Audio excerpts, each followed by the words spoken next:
Hi friends, welcome back our channel. ఈరోజు మనం ఒక అద్భుతమైన నోరూరించే స్వీట్ తయారు చేయబోతున్నామండి. అదే అండి రవ్వ హల్వా. ఈ హల్వా మనం నెయ్యి వేసి చాలా హెల్తీగా తయారు చేసుకోవచ్చు. అంతేకాదు ప్రసాదాలు చేయడానికి ఇది చకచకా రెడీ అయిపోతుందండి.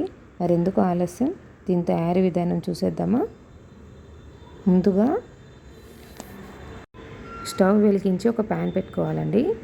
ప్యాన్ పెట్టుకొని దాంట్లో నెయ్యి వేసుకోవాలి. నెయ్యి వేసుకొని రవ్వ మంచిగా వేయించుకోవాలండి దోరగా.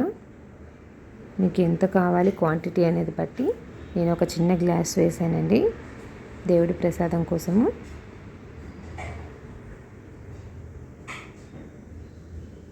ఇది కరిగాక రవ్వ వేసి వేయించుకోవాలండి.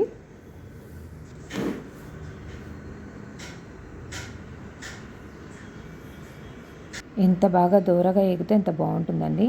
మళ్ళీ రవంతా తీసేసి అదే కడాయిలో మళ్ళీ ఒక స్పూన్ నెయ్యి వేసుకొని జీడిపప్పు వేయించుకోవాలండి దూరగా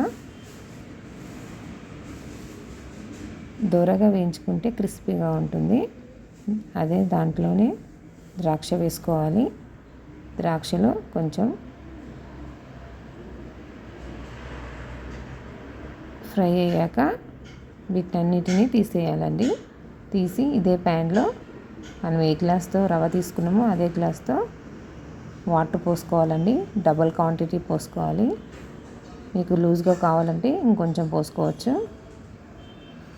వేయించి పెట్టుకున్న రవ్వలో ఏ గ్లాసుతో అయితే రవ్వ తీసుకున్నామో అదే గ్లాసుతో షుగర్ తీసుకోవాలండి. అది మొత్తం మిక్స్ చేసి పెట్టుకొని ఈ వాటర్ మసిలాక దాంట్లో వేయాలండి. ఫుడ్ కలర్ కూడా వేసుకోవచ్చు. ఇలా కొంచెం ఫుడ్ కలర్ వేసాక మసిలేటప్పుడు కొంచెం కొంచెం దాంట్లో వేసుకొని కలుపుకోవాలండి.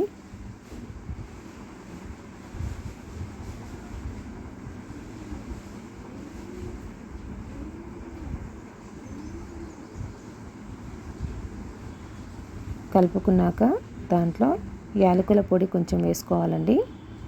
వేసుకొని అది దగ్గరికి అయ్యేంత వరకు ఇలా కలుపుకోవాలి. ఉంటలు కట్టకుండా ఉంటుంది కలుపుకోవడం వల్ల. తర్వాత జీడిపప్పు, కిస్మిస్ వాటిలో వేసేసుకోవాలండి.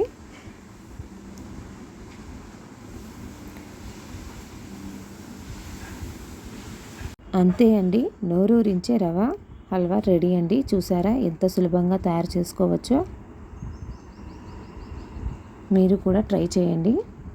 ఇది దేవుడి నైవేద్యం కోసం చేశాను. మీకు పైన కొంచెం నెయ్యి కూడా వేసుకోవచ్చు.